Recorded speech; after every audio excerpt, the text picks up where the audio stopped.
people can live longer without food than they can live without sleep.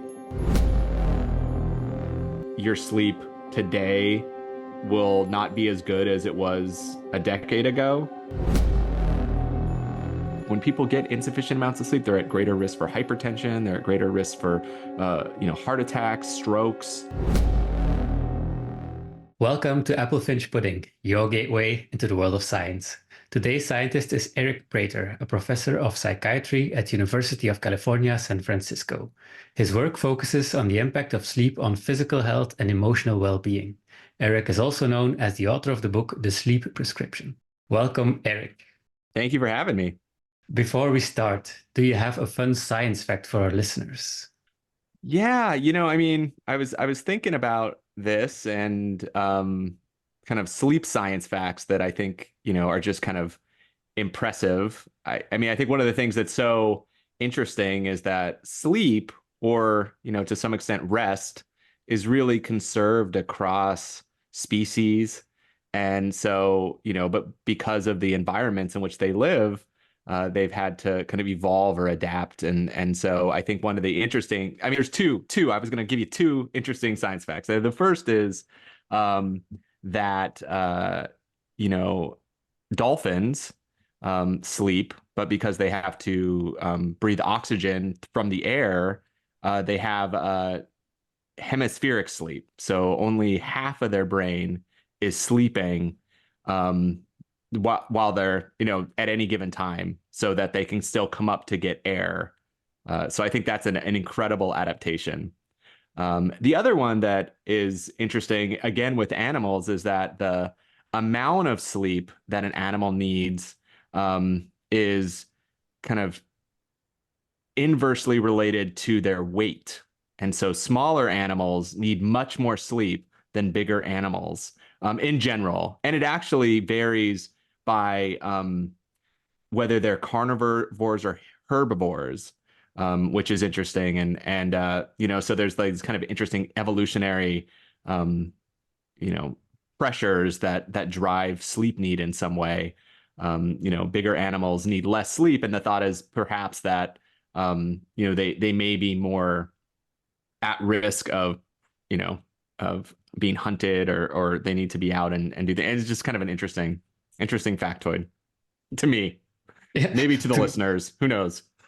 I'm sure they are, because that's two very amazing facts, actually. I want to go back a little bit to the dolphins. So yeah. Like half their brain is sleeping. So are they then still more or less conscious, or are they totally It's like out? kind of semi-conscious, right? Thankfully there's like overlap in function across the hemispheres and compensation. And so they're able to kind of maintain, being able to swim and do all the other things, despite the fact that part of their brain is sleeping. And so it's just kind of this incredible, just another example in kind of biology that's so amazing, that allows for this diversity of, and it's just cool to me. Yeah, it's really cool. So we've already talked now briefly about different animals need different amounts of sleep, but we humans, we also sleep. It's like about 1/3 of our lifetime we are asleep. We're like in a comatose state or something. But what is sleep and why do we need it? Yeah, that's a great question. So, it is absolutely true that we need it, right? Like people, if in animal models, if you deprive animals from sleep indefinitely, they will die. And so it's essential to our biology and to our survival. In fact, people can live longer without food than they can live without sleep. Water and air, not so much, but food. And but sleep is not just this kind of on-off switch where we're kind of, we're lost to the world. In fact, it's really active and dynamic. So when we fall asleep, we go through stages, right? We measure this through polysomnography. So we look at EEG waves in the brain, and there's been a lot of work to understand kind of different sleep signatures as we kind of go through these stages sleep is broken up into kind of two categories. One's called non-rapid eye movement sleep or non-REM sleep, and the other is rapid eye movement sleep or REM sleep. Um, Non-REM sleep is further broken down into stages one, two, and three, or N1, two, and three. And as the number gets higher, the sleep gets deeper. And so N1 is kind of, close to arousal. N2 is, slightly deeper where there's kind of important signatures to sleep, like sleep spindles and these kind of bursts of neural activity that are important for, for learning and memory.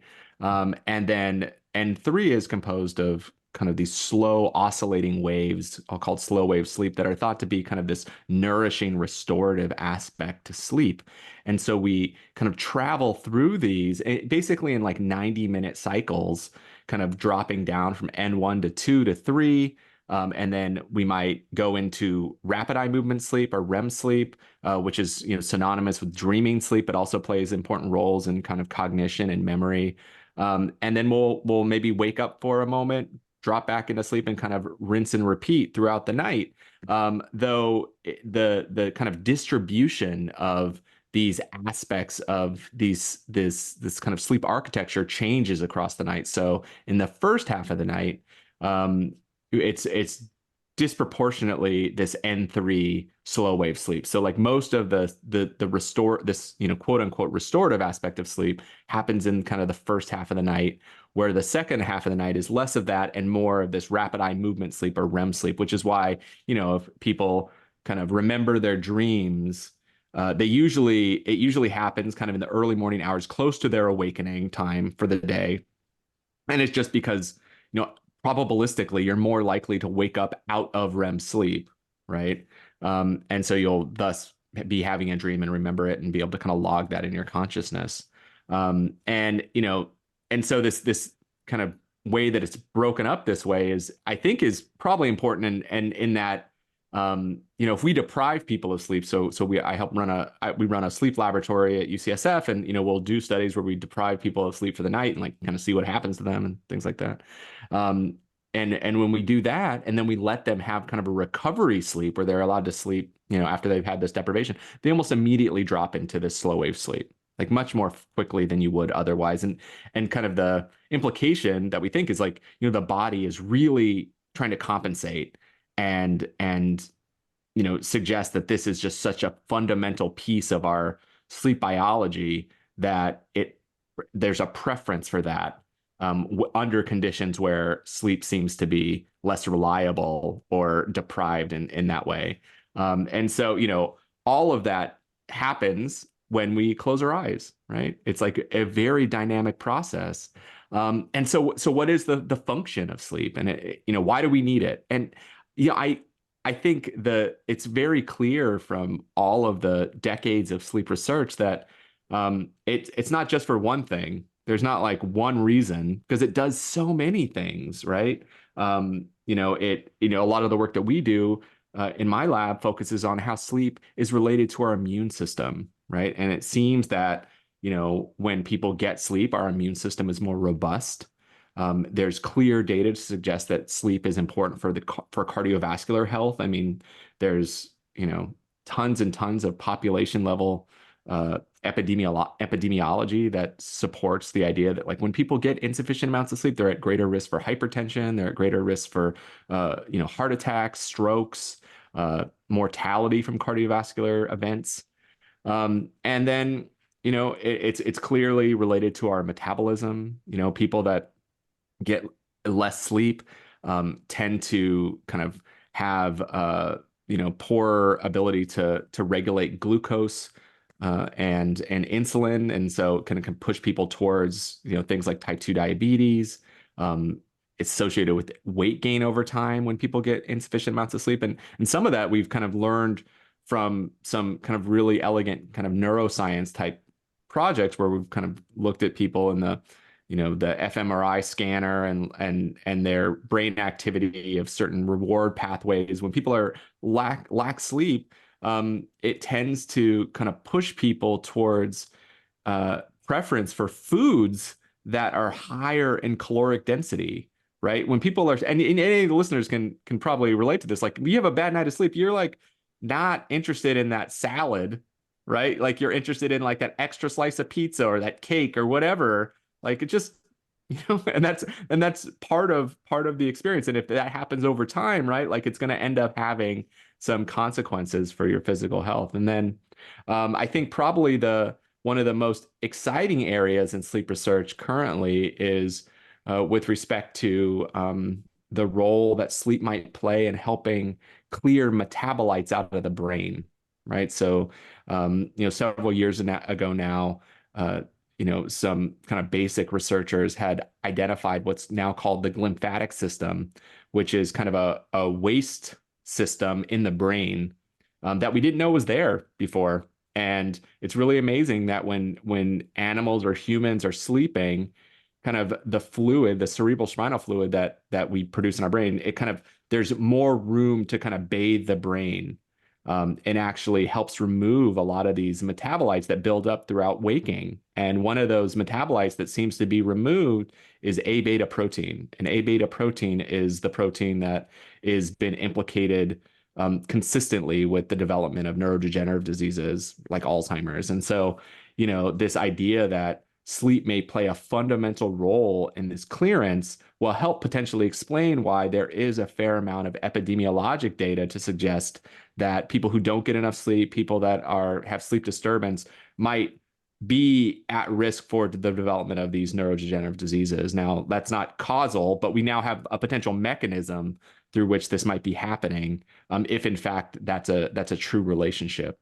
So that's physical health. So it does a lot of things, but like, obviously one of the most important things, the more day-to-day experience is like sleep makes you feel better, right? Like it's like your emotional health is supported by sleep. And so, there's lots of experiments showing that, when people don't get the sleep they need, we're just like not our best selves, right? We're grouchier. There's lots of evidence supporting, sleeping associated with kind of increased risk for psychiatric conditions, particularly depression, anxiety disorders.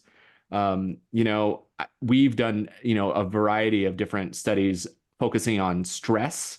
And so it turns out, if we measure people over, say 3 weeks, and we measure their sleep every day, and we measure their daytime experience with stressors and what have you, when people get less sleep than they typically do, they that their stress perceptions are much higher.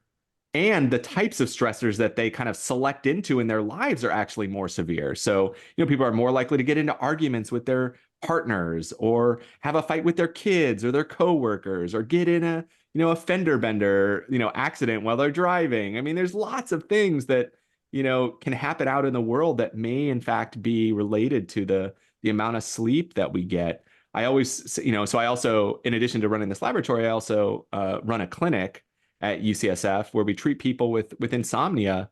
And, we basically, the idea is that, when people don't get the sleep they need, little things feel like big things. Like they feel like really big problems. But if you had the sleep you need, it supports kind of your ability to regulate your emotions, to cope more effectively. I always say that like when people get the sleep they need, we're better partners, we're better parents, we're more productive, we see the world in a way that is in a much more positive light than it is when we don't have the sleep we need. So in that way, sleep is magical and is, just part of the human experience, but also just essential in supporting our well-being. Wow, that's so interesting. And there's so many things to unpack. Okay, one of the first things that pops into my mind. So you said there's a cycle when we're sleeping, but the cycle shifts during the night. So we have more REM sleep towards the morning. What if we don't sleep enough? What are the consequences of that? Because then we shift actually the amount of REM sleep more than we shift the stages of, or reduce the stages of, non-REM sleep. Yeah, that's a great question. And it's true that so in addition, what I also didn't mention is that in addition to this kind of this clear patterning that we see, there's also our circadian rhythm. And so there's this circadian piece to it. So our circadian rhythm is kind of this internal clock, right? That we have, and lives in our, the master clock lives in the suprachiasmatic nucleus of the hypothalamus in our brain, right? And it kind of helps regulate all these clocks in our cells and our organs and things like that. But also, there's a circadian rhythmicity to the type of sleep that we get. So and so that also, so the timing of sleep might matter in that way, right? So when you say you shorten sleep, there's the piece that is like, okay, when you start sleeping, there is more slow wave sleep. But if you start sleeping later at night than you typically do, it may change. You may get less of that slow wave sleep just because of like the circadian rhythmicity of it, and get more REM sleep. Like, so for instance, if we let people nap, so lots of sleep researchers do nap studies, right? Because it's much easier to do. You can do it very time limited. You bring them in the lab during the daytime, so like everyone's working, so it's much easier to do this way.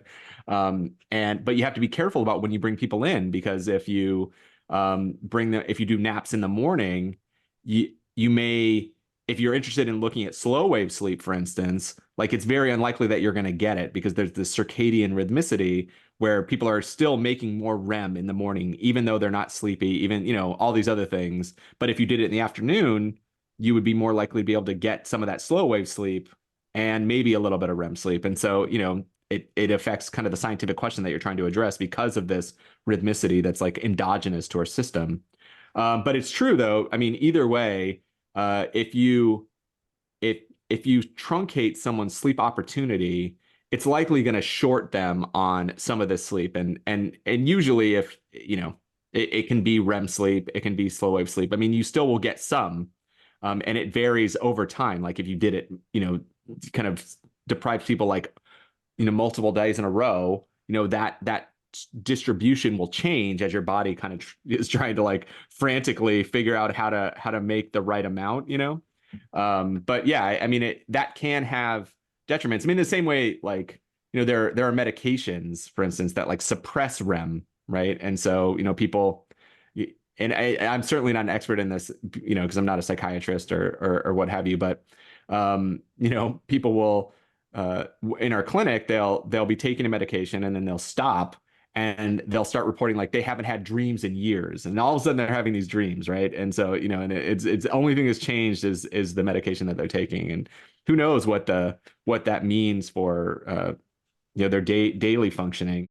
And in that respect, I assume it's also important that we go to bed at more or less the same time and wake up more or less at the same time. Or is it not that important? And also in terms of when in your cycle are you waking up? For example, you have that 90-minute cycle. Does it matter if you finish a cycle, or can you wake up just in the middle of a cycle? So in general terms, that's true, right? Like predictability is key, and we are learning more and more about the predictive utility of sleep timing on health outcomes. So there's kind of growing evidence to suggest that timing of sleep matters, and the more that it kind of varies for a person, potentially that might have long-term health risk. And what's interesting about that is that it's independent of the amount of sleep they're getting.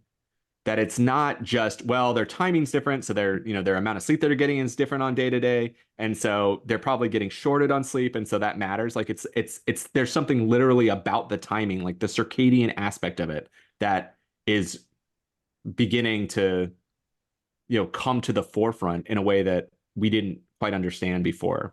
In the same way, there has like been a longstanding kind of appreciation for the impact of something called social jet lag. And so this is on health outcomes. Social jet lag is this concept that we're almost all of us are familiar with, though we didn't know the term for it, which is basically kind of making up sleep on the weekends, right? So like this like varying of sleep, where like on one, during the week we're working usually, and like we're short on sleep, and then we try to make it up, and that difference in sleep is this social jet lag, and has also been shown in kind of large population-based studies to be related to negative health outcomes, the more that we do it. So the timing does seem to matter, and the consistency seems to matter.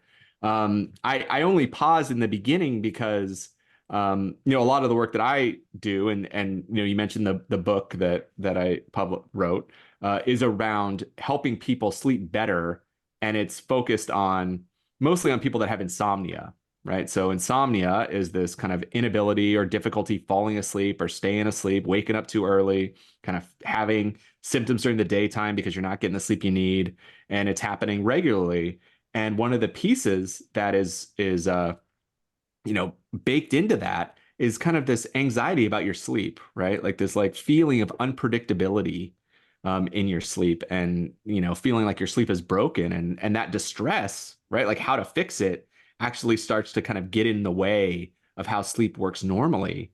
And so in treating people with insomnia and trying to get their sleep back on track, the thing that I emphasize is maintaining a stable wake up time 7 days a week, focusing only on the wake up time. Because what that does is it helps entrain your circadian rhythm, right? So your body like knows what time it's going to start getting up at. You're going to get sunlight in your eyes, and you know, get your day rolling.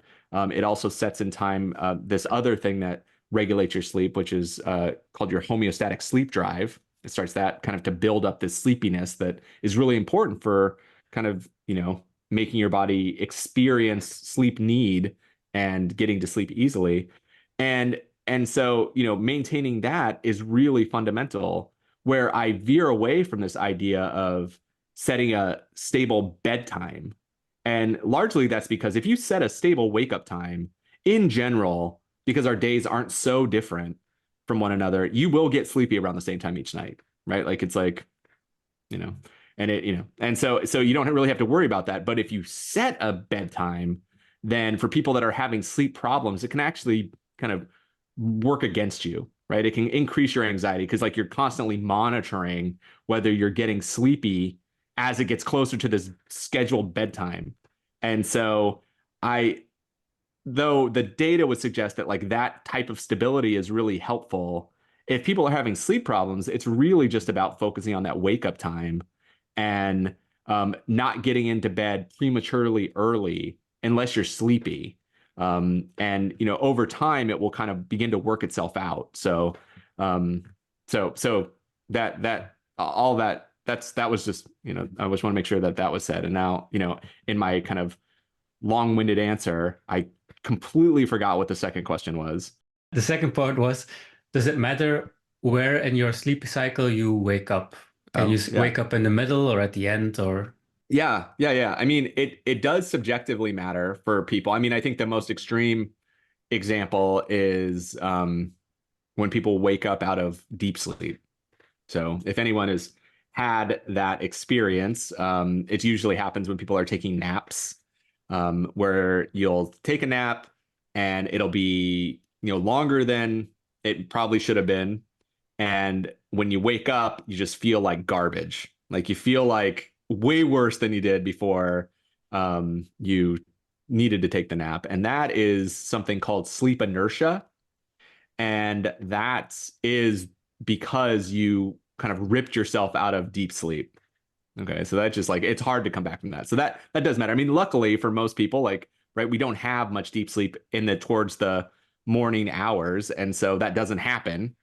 And you know, there are thoughts about kind of how, you know, people can maybe time their getting out of bed, kind of your natural rhythm. And I think all of those things are probably true. I mean, we don't study it as well as we probably should to understand that, but you know, of course, it's been commercialized. Like there's like alarms that kind of like the slow sunlight to try to kind of wake up your body naturally. And I think that, you know, some of that is probably true. Some of it is probably placebo. You know, there is kind of really interesting kind of like work trying to understand people's perceptions of sleep and how their sleep feels and how that differs from like what the objective metrics are and like why that is. Like why is there kind of this discordance between kind of what we know their sleep was like and like how it feels for them. And you know, there's lots of interesting kind of clinical questions in there, but and so that does matter. I mean, the more that you can like naturally move into kind of out of sleep on your own, that probably feels better. Some people love waking up out of a dream because then they kind of have this kind of, this residue of what their brain was doing.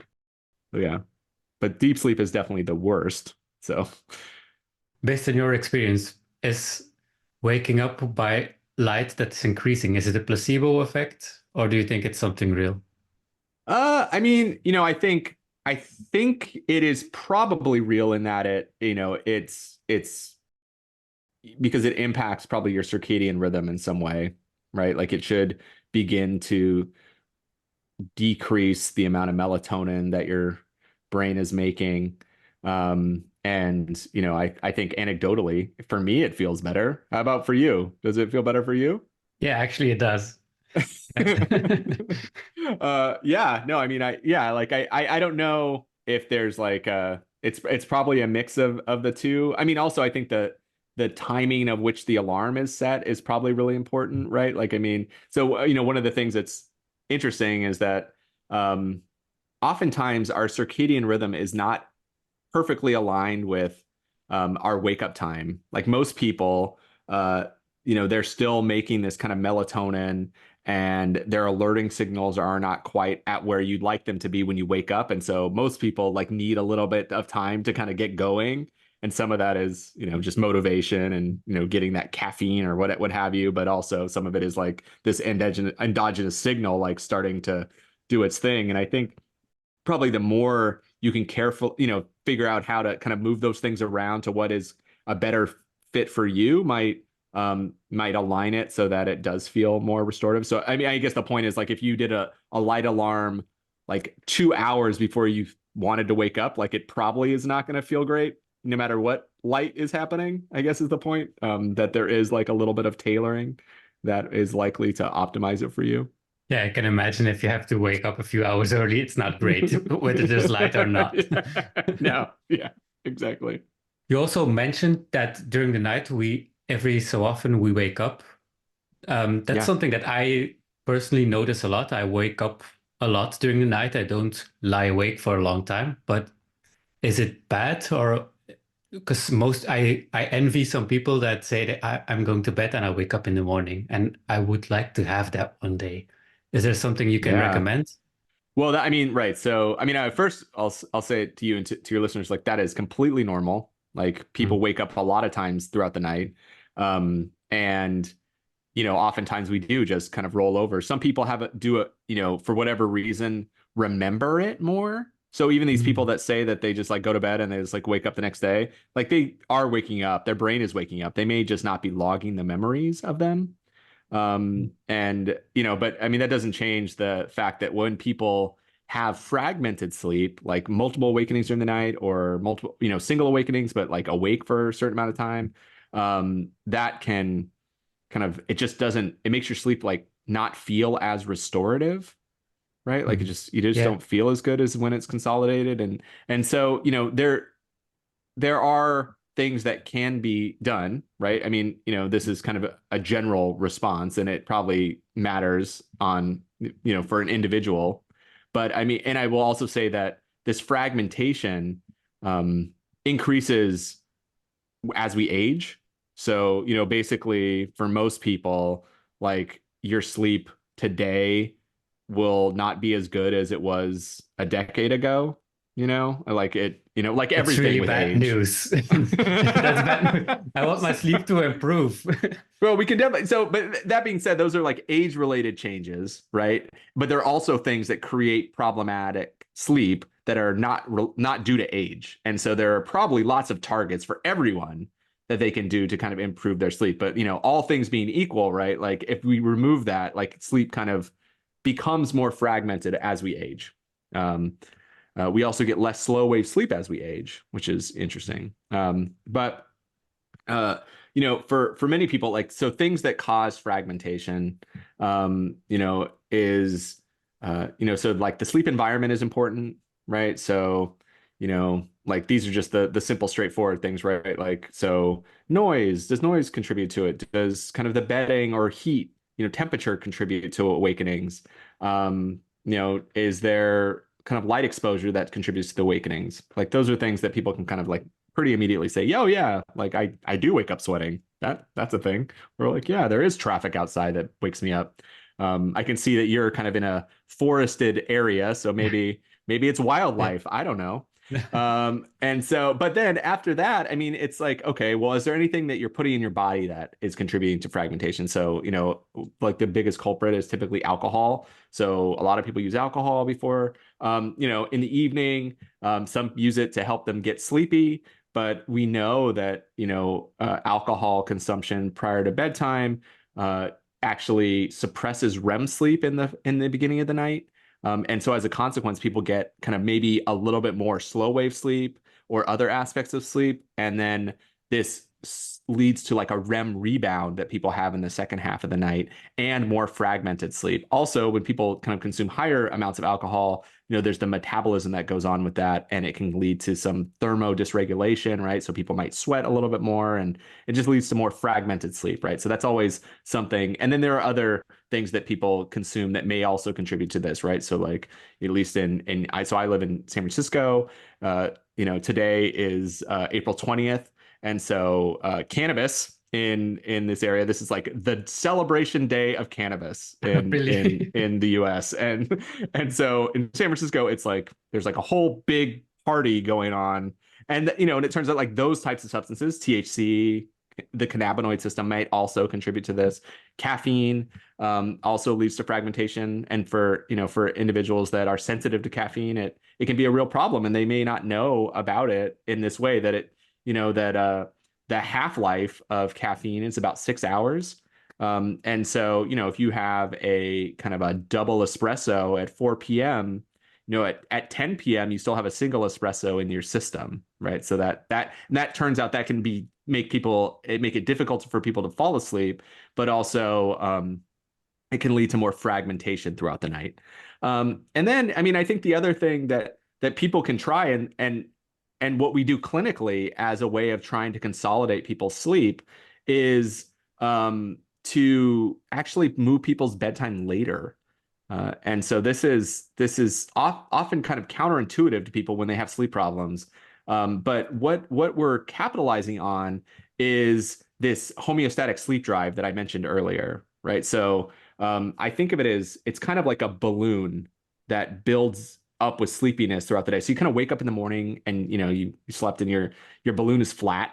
And then as you go throughout the day, it kind of builds up and fills up with sleepiness. And then it gets to like this adequate size, and your brain experiences the feeling of sleepiness. You go to bed and then it kind of drains out, like the balloon kind of like drains out the sleepiness throughout the night.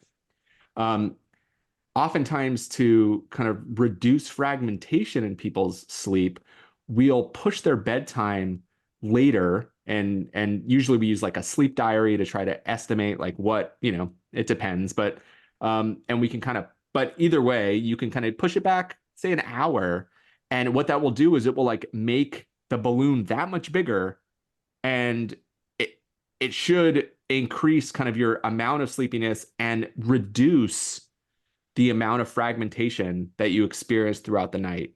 And for people that, this is something that is routinely used to help people who have insomnia. But even if you have fragmented sleep, I mean, it's in general, especially if you only move your bedtime late, an hour later, it's unlikely to have any detrimental effect to you. So it's kind of an experiment that people can do to see if it produces this effect. And I think it's also, what we do know is that when we consolidate people's sleep this way, it produces a more restorative subjective experience. That when people's sleep is kind of in this big chunk, it just feels better to people than that same amount of sleep or even a little bit more sleep, but broken up, right? There's something about this continuity that's really changes how it feels to a person.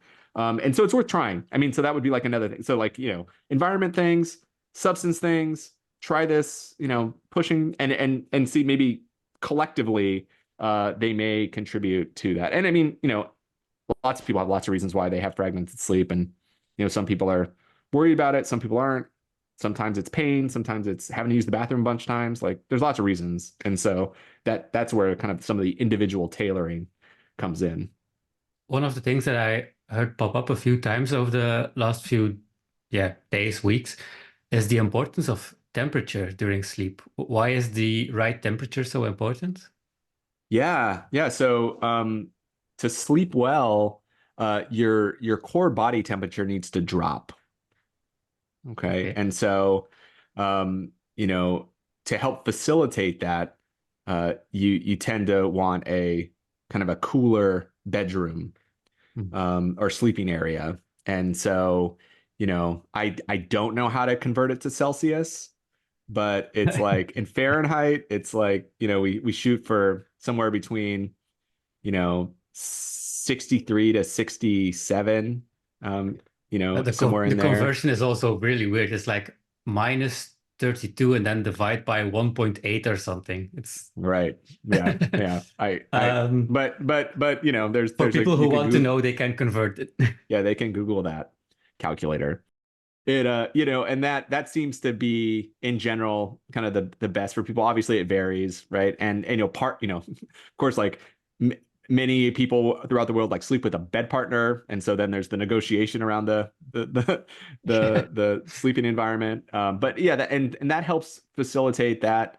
I was recently looking at the literature around mattresses that help support this. I'm like speaking at like a meeting next week, and the topic that I was assigned is like technologies. And so I was trying to think of like what kind of technologies could I possibly talk about. And so there's like these they've developed so many different types of mattresses that really do seem to help in cooling someone's core body temperature in a way, and there's data to support that it does seem to show up in their sleep, kind of more slow wave sleep, just kind of more restorative sleep. And so it's really interesting. I mean, I will admit, like we have like a regular mattress, and because I don't make the money that gets me the cooling mattress, but there does seem to be some cool science, pun intended, that supports this. And so, and it all revolves around core body temperature. So we need to stay cool the whole night, or we need to warm up again at some point? Yeah. So, I mean,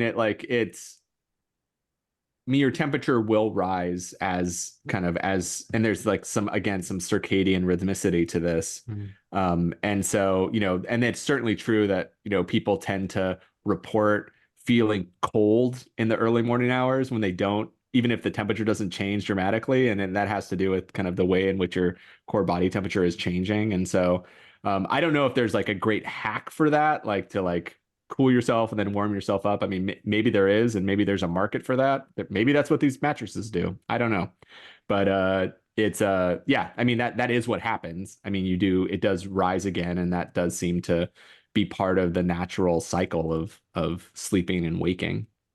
You also said that we could try to reduce our sleeping time by actually going to bed an hour late. But I assume there are limits to that. I mean, if you already are sleeping only 5 hours, you should not sleep four. So, what is the optimal amount of sleep, and can we actually sleep too much? That's a great question, and that's a really great point. And so that's right.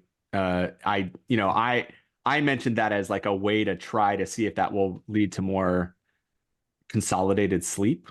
Um, if people are already sleeping little, that might require a different sort of intervention or something to think about. So, for instance, clinically, we never reduce someone's sleep opportunity below 5 hours.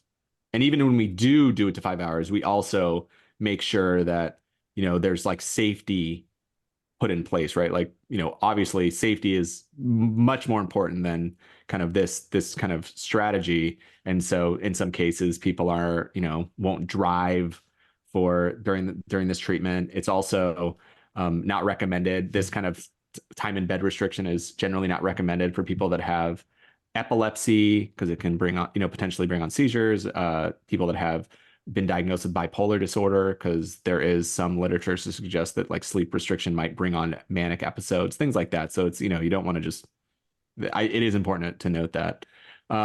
So yeah, so I mean, I think there are recommendations for amount of sleep for an adult, for instance, and it's, at least 7 hours per night to maintain optimal adult health. Now, that is kind of at the population level, and I certainly appreciate that there are people that need less than 7 hours. Many people who think they need less actually need more, right? And they just don't recognize the deficits or appreciate the benefits of sleeping more. But and then there is this, can you sleep too much? And there's this interesting kind of separate literature on kind of the impacts of long sleep duration on health. And there's consistently a U-shaped relationship between sleep and sleep duration and health outcomes, in that short sleep duration, usually like less than 6 hours, or in some cases very short, like less than 5 hours of sleep, is associated with elevated risk for a whole host of things, like I mentioned at the beginning. But long sleep duration, so greater than 9 or 10 hours per night on average, also seems to be associated with increased risk for these things. And our understanding of why the long sleep duration is less well understood. There are like, I think the explanation that I usually fall on is that because I actually take the tack that like we often can't make more sleep than we can make. Like it's like, oftentimes people are like, well, I wish I could sleep 10 hours. I'm like, okay, well, give yourself 10 hours. I promise you won't sleep that. Like you can't make more than you need. But when people report this, I think the likely explanations are, one, that they have an underlying illness that we're not able to detect, or they are not able to detect. So we know that, and we think about any of us that have, had a sickness, like an illness, like a cold or something, like your sleep has changed, right? And you often spend more time in bed, you may sleep more, and that it could very well be that underlying unmeasured illness is like a confounder in the relationship between long sleep duration and sickness, that it's, or these negative health outcomes, that it's really because you have this underlying illness. It predicts the likelihood of these health outcomes, and sleep is just like a collaborator. It's like a consequence of that illness that we're just not measuring. So an unmeasured confounder. The other explanation that is often used is that people may be depressed, and we know that depression is associated with these negative health outcomes. And it could be that people maybe aren't sleeping longer, but they're just in bed longer. And so they're considering it like it's sleep. And because a lot of these large epidemiologic projects, it's like a one item measure on a survey of like hundreds of questions. And it's just like a question of like, how much sleep do you get in 24 hours? Or in the last year, how much sleep did you get? And then it's like numbers 1 through 12 or something, and you just pick it. And so, I think it probably detects real relationships because it's done at such a large scale. But, like I think the measurement itself could be improved in a variety of ways, but it's challenging. And that's actually where like, kind of these advances in kind of wearable technology are really exciting, because they, so many people have these, though, it's certainly kind of distributed, more towards people that have higher incomes and, maybe, different populations. But it will, at least for those groups that it represents, give us a better indication of kind of true population level sleep that is better than just one item measures. This link between sleep and health actually brings me to to a paper you co-authored, examining daily associations among sleep, stress, and blood pressure across adulthood. Okay, so how does sleep actually affect those parameters? How does sleep affect your physical health? Yeah, so this particular paper is similar to several of ones that we've done in the past. But what was unique about this is that we were able to kind of do it at a larger scale than we typically can. So, usually in our lab, and a lot of the work that I do is in collaboration with the senior author on this paper, which was Wendy Berry Mendez, but also I co-run a lab with a woman named Alyssa Eppel. And so we've done a variety of these kind of like in the wild projects, right? Where we kind of sample for a long period of time, uh, adults in their daily life to try to understand these dynamics between stress and sleep and health outcomes or emotions or what have you. And so this one was an analysis from a large project that Wendy directs, which is called MyBP Lab, and the BP stands for blood pressure. And it was part of a collaboration with Samsung, so the electronics company. They make phones, and on one version of their phones, they actually included an ability to measure blood pressure through the finger using an optical sensor on the phone. And so that was really exciting. And Wendy did a lot of validation work in her lab at UCSF when she was there. She's now at Yale University.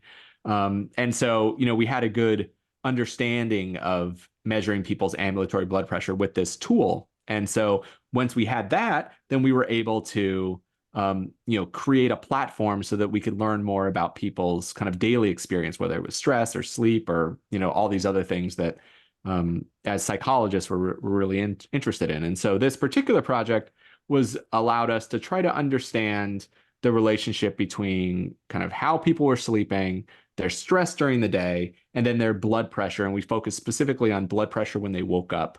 And so in this project, we had sampled, over 4,000 adults, which is large for this type of work, particularly to do it in kind of in a daily way. And so we measured it for 21 days as part of this project, and the findings are pretty consistent with what people had found in the literature, both in the laboratory and in other projects of this sort, such that when people slept less than they usually did, or had poorer efficiency in their sleep, so kind of that continuity that we were talking about, when that's not as consolidated, or when people reported kind of poorer sleep quality than they usually did, their physiology noticed, right, that their heart rate was higher, their blood pressure was a little bit higher, and they were reporting more stress.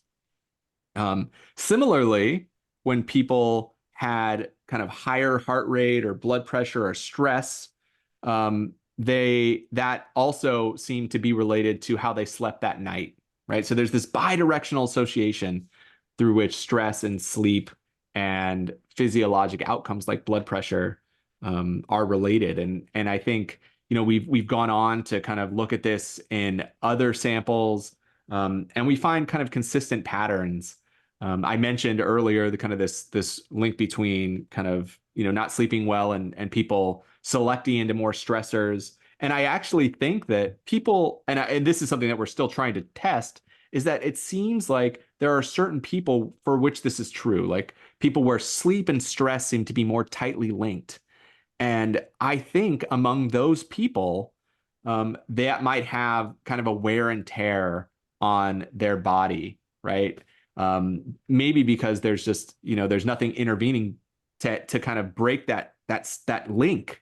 But also, I think that's where there's like a lot of exciting opportunity in this research space, because if we, start with the idea that stress and sleep are kind of intertwined, it gives us at least two opportunities for intervention, right? We can try to improve people's stress, and we do that by, running clinical trials on, say, mindfulness meditation or stress management skills, and test to see whether that has kind of spillover effects on people's sleep. Alternatively, we can try to improve people's sleep.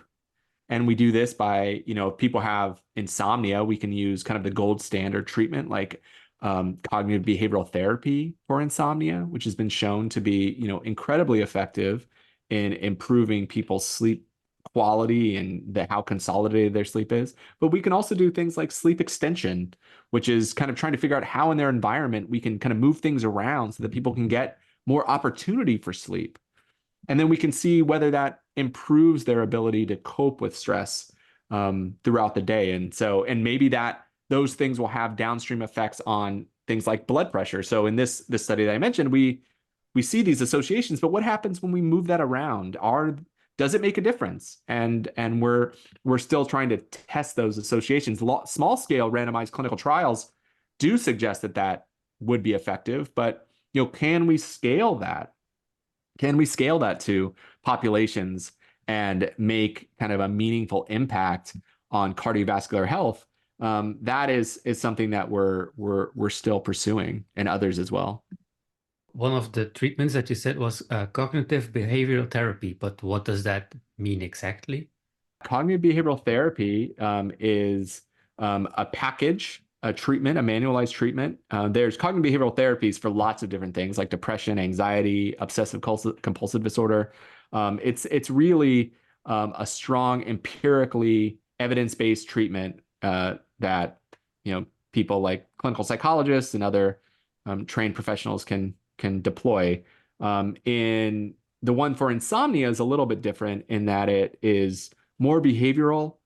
There is a cognitive component that we try to address, kind of, maladaptive cognitions about sleep, because when people don't sleep well, they get really worried about it. They feel like it's broken, and they have a lot of kind of black or white thinking about, like, if I don't sleep, my day is going to be terrible, or I can only feel good if I get 8 hours of sleep, right? And that's like, if you're not getting those things, like, it's kind of stressful to like be so rigid about that thinking, right? But there's also these behavioral things that are really important to put in place that help regulate our sleep. And we've kind of talked about many of those already with respect to kind of regulating your circadian rhythm, maybe compressing your sleep opportunity to kind of increase that consolidation, tackling things like sleep hygiene to make sure that you have the opportunity for sleep, creating a strong wind down so that people can kind of transition from kind of their daily living to like their nighttime experience. And then, not spending a lot of time in bed, not sleeping, because there's also this conditioned arousal that can develop when people are spending a lot, when people are spending a lot of time kind of tossing and turning in bed, and that anxiety that you bring into the bedroom actually kind of fractures your relationship with the bed. And so kind of removing yourself from the situation, waiting until you feel sleepy again, and then kind of returning to kind of rebuild or repair that conditioned response. It's kind of like basic, like classical conditioning, is all helpful in getting people's sleep to become more predictable, more restorative, and that people can get the sleep they need and honestly that they deserve. And so cognitive behavioral therapy is understood and agreed upon by all kind of medical bodies generally to be the first line treatment for people that have insomnia, though it's rarely the first thing that people try. But we're trying to get that information out to folks worldwide. I mean, there's definitely lots of sleep societies across the world that are promoting this. You already mentioned this before, but it also is mentioned in this paper that there's there's a link between your age and sleep. Why is that link? Why does your sleep changes as you age? That's also a really good question. I mean, certainly I think you can make a case that it's important for the amount of sleep might support development or obviously in early ages like infancy and toddlerhood and childhood, and then over time, as I mentioned, it does, the amount of sleep tends to decrease. There's more fragmentation and there's less slow wave sleep, especially as we get into like the fifth, sixth, seventh decade of life. Why that happens is unknown. I think it's one possibility that seems reasonable to me, though I think it's far from decided, is that as we get older, our body and brain change. And because sleep lives in the brain, it could very easily be just a correlate of the changing brain, right? And it's like it just happens that way. It's just a consequence. And I mean, and so maybe that's why. But it doesn't mean that people as we get older have to have terrible sleep, right? Like there's lots of tools that we can put in place to help people sleep well. But it's also helps for people to have an appreciation that like so many other things as we age, um, our expectation can't be that it's as good as it was at a different time, right? It's just different, right? One thing that's interesting that happens to some people as they age is their circadian preference changes, that people move towards going to bed earlier and getting up earlier, right? So that they develop like it's called advanced sleep phase. And certainly my grandparents did that. They like all of a sudden were like getting up at 4 in the morning and watching, reading their newspaper and having coffee and all that kind of thing. And it just became, part of their lifestyle. And I think that's also something, it's not something to necessarily be distressed about, right? I think the problem is when people start getting really worked up about these changes. And I mean, you can certainly talk to, your primary care physician or your doctor or whomever about what's going on, and they might refer you to some sleep medicine specialist or something like that. But these are just kind of natural pieces of the human experience, that we don't quite understand, but are natural nonetheless. So there's also a big component about the effect of sleep on your physical health. You already mentioned this a little bit. For example, the effect on your immune system. What is Yeah. happening exactly there? Yeah. So, sleep and to some extent your circadian rhythm, though there does seem to be kind of independent effects of sleep on certain aspects of your immune system, um, do play a role in kind of regulating the number and function of cellular aspects of your immune system. So, if you take people in the laboratory and you kind of draw their blood throughout the night, you'll see kind of patterning, of these immune cells, some of which kind of increase in your peripheral circulation and some that decrease, with the idea that those are kind of moved into kind of lymphoid organs for, where they're kind of waiting to interact with, viruses or what have you. And then there's also, changes in function. So if you deprive people of sleep, for instance, compared to them sleeping normally, perhaps their T cells, which is, a key aspect of cellular immunity, might not, divide as rapidly when challenged. And so that potentially has some kind of implication. Our lab has focused primarily on trying to understand, the kind of clinical outcomes related to, sleep and immune function. And so we've done this in a couple different ways that I'll just mention. And we focused primarily, I mean, we looked at both kind of sleep and say chronic conditions, like ones that tend to be more inflammatory in nature. So we'll look at like pro-inflammatory cytokines like interleukin 6 or other ones that are, part of the cascade that are thought to contribute to the inflammatory conditions of aging. But I think we've more carefully or more rigorously perhaps, um, focused on, ones that are like outcomes that are related to infectious illness. So, probably what I will end up being known for in my career has been, was, I collaborated with this, professor, named Sheldon Cohen, who was at Carnegie Mellon University in Pittsburgh, Pennsylvania, who is kind of world famous for doing these, viral challenge studies. And so to understand what predicts who gets sick and who doesn't, when they're challenged with a virus, with a live virus. And so we were able to, collect sleep data on, about 160-ish participants, all healthy adults, who, measured their sleep using a research grade kind of like wrist worn device. So it's called an actigraph or actigraphy, and it's similar to kind of wearable devices today, but is more validated for research. And so we measured their sleep that way behaviorally for a week. And then at a different time point, they came into the laboratory and they were all exposed to live rhinovirus. So that causes the common cold. So a known amount of virus was shot into everybody's nose. And then they were quarantined in a hotel in Pittsburgh where they were monitored to see who in fact got sick. So first, it's really interesting to me. And I mean, I think going through a pandemic, this became clear to everyone that, even if you're exposed to viruses, not everybody gets infected, right? I mean, and so what we had to identify who got infected. And so every single day they did like a wash in their nose that was poured out. And then the nasal fluid was then cultured to see if the virus was replicating, right? And so if it was replicating, then they were infected. We also, at the end of the study, drew blood and looked at neutralizing antibody titers. And so if they had that, then they were also infected, even if we didn't pick it up in the nasal wash.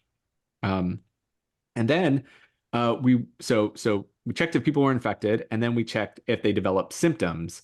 And so the way that we did that was objectively, we would have people collect their tissues that they use. So again, they're quarantined in this hotel and they're living there for like 5 or 6 days. And they're collecting their tissues every day. And research assistant comes in, picks up the tissues, like puts them in a bag, weighs it, like subtracts out the bag and the weight of the tissue, and you get kind of an objective measure of nasal fluid of mucus production, right? And then the other thing that we did was we had people put their head back, and we put a dye into their nose, and we tracked how long it took to get to the back of their throat, right? And so the longer it took, the more congested they were. So this was an estimate of kind of mucociliary clearance time, or nasal congestion. And so if people met like a threshold for mucus production and or nasal congestion, and they were infected, then they got a score of 1. They had a biologically verified cold. So we did all of this just to get this like yes or no outcome, right? And then we want to know, well, so we want to see if sleep mattered. If sleep before this thing, just like kind of their average sleep, predicted who ended up getting sick. And lo and behold, it did. And it was independent of all the other type of factors that we knew already predicted who got sick. So like their age and their weight and their, sex and all these other things.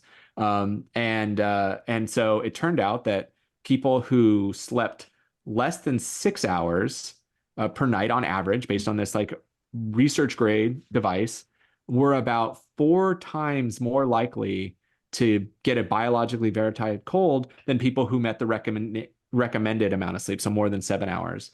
And this is it. It's still mind blowing to me because like everyone got the virus, every single person got the same exact amount, but this thing really, really seemed to predict this. We had then there'd been several of these common cold studies. This was the only one that had kind of this research grade measurement. But we also had, in all the studies, they asked about sleep duration. And so we just had kind of like one item measures, like the ones that I was mentioning for this, for these population-based studies. And so in that case, we were able to kind of pool all of the common cold studies to see the viral challenge studies to see if it still was there, despite the lack of rigorous measurement. And again, there was this linear association that people who slept less were significantly more likely to develop a cold than people who slept more. And in this case, we were able to look at like almost like 700 people that had gone through this protocol. And the effect size was smaller, but it still was, very statistically significant and meaningful. And so suggests that like this is a real association, and that sleep, does contribute in this way. And so we haven't been able to continue to do those types of projects, but then we moved in kind of into the vaccination space and trying to understand, okay, well, does it matter for protection against infectious illness? And now in like several different trials, we found that like people who don't get enough sleep or have kind of poor overall sleep just mount fewer antigen-specific antibodies to various vaccines. So we've done it in the context of the the hepatitis B vaccination series, the influenza vaccine, and then more recently, though this is not published, we also see it in response to the COVID-19 vaccine. And so, there is no doubt in my mind that this is a real association, and that sleep, plays a role in supporting our immune system, and that support seems to be clinically meaningful. And the good news about that is, like, as I mentioned, as kind of we've talked about kind of throughout this, is that sleep is actionable. And so my hope is that if we can really better understand kind of what it is about sleep that matters, is there something beyond duration? Like, there's something about the way that sleep is built up.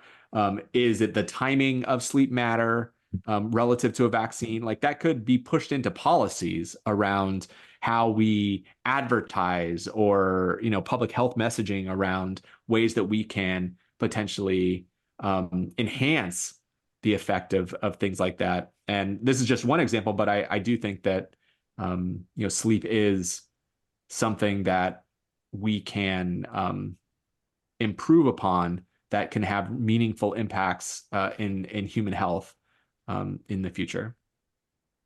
That's super interesting. And there's so much more I would love to talk about, but we're going to have to round up, I think, because we're running out of time. But before we do you have a take-home message for our listeners? Yeah, I mean, so throughout this talk, I've been kind of talking up the importance of sleep. And I guess for many, that can be distressing because they feel like their sleep isn't adequate, right? So there's like lots of discussion around, what happens when you don't get good sleep, and why it's so important to make sure that you get it. And I just want to um, underscore that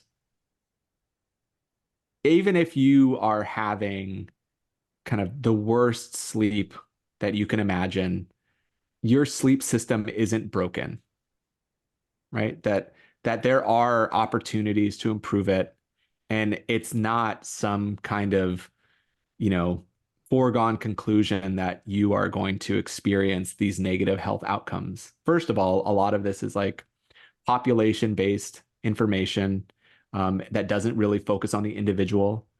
And there are lots of really successful and addressable ways to improve your sleep. And so if people are having trouble with their sleep, I urge them to kind of reach out to kind of medical professionals, ideally not start medication, but see if there may be behavioral strategies to get your sleep back on track. But there are ways forward, and I want to make sure that people kind of walk away with hope versus concerns about what all the potentially bad things that can happen after those bad nights of sleep.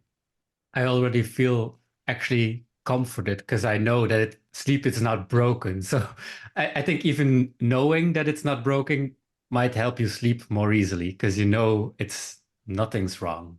This was Apple Finch Pudding. I want to thank Aric Prather for the information. Let's meet again for the next episode of Apple Finch Pudding.